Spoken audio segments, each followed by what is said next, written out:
a few years now.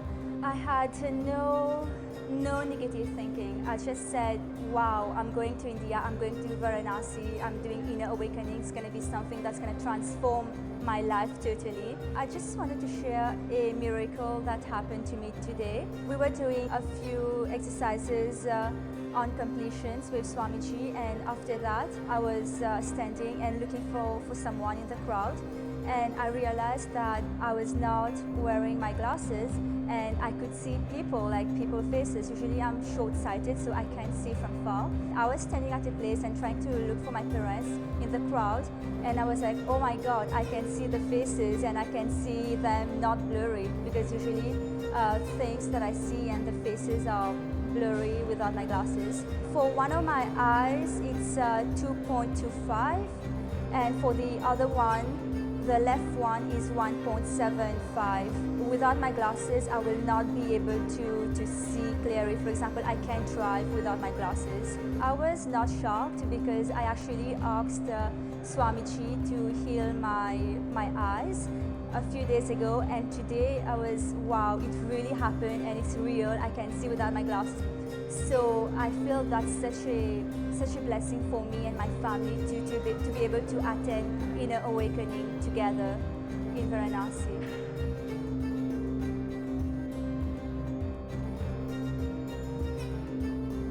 My name is Nithyananda. I'm from Los Angeles area in California in the USA. You know, honestly, I would have to say almost every moment has been the best.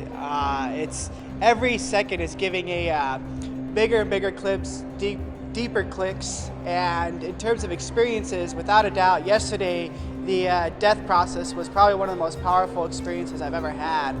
After having the dying process in this hall, we went to the Manikarnika Ghat where we went through the burning experience, and that was so incredibly profound and powerful for me. I could literally feel so many, felt like thousands of years and incarnations just melting and dissolving away with this fire. So yesterday was probably the most powerful day so far. Varanasi, Anandavana, the spiritual capital of the world. This city is built out of all our sacred sentiments.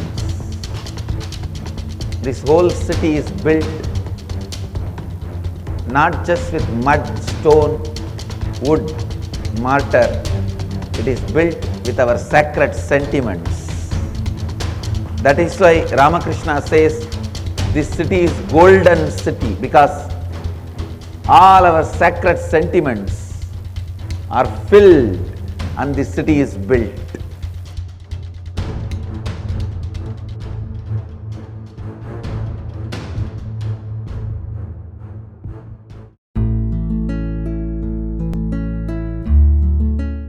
I just got a click when Adinatha Maharaj was speaking.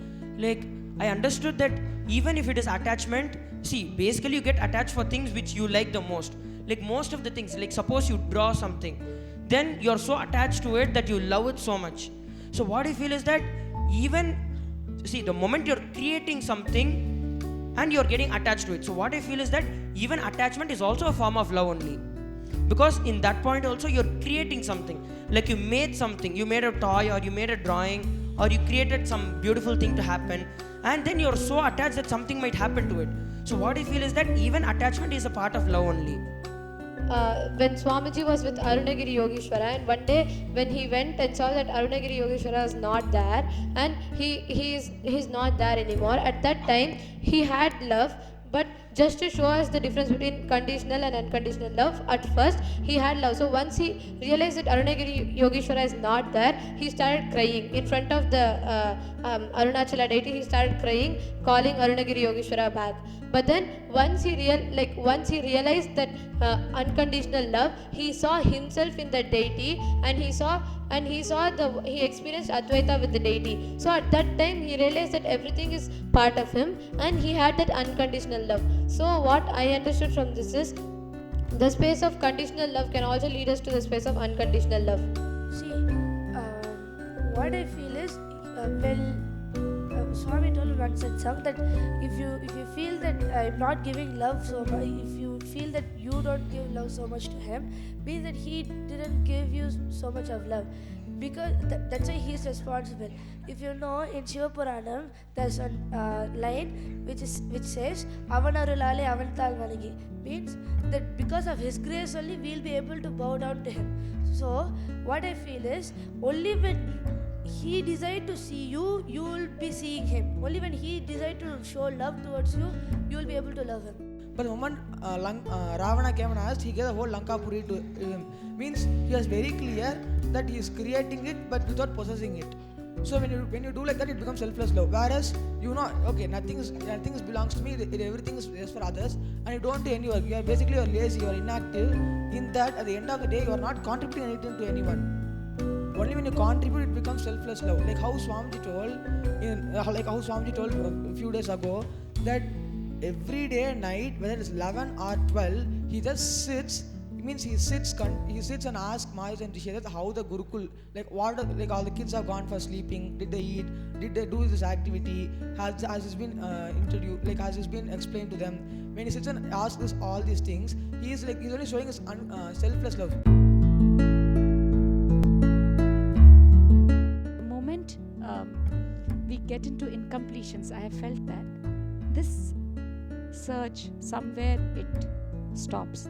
There's some kind of a damming that happens, and when you deeply again reconnect with that space, the flow, the gush starts happening again. That's where I felt it. So I was just looking back at myself before Swamiji, and then at myself after I met him, and very clearly I could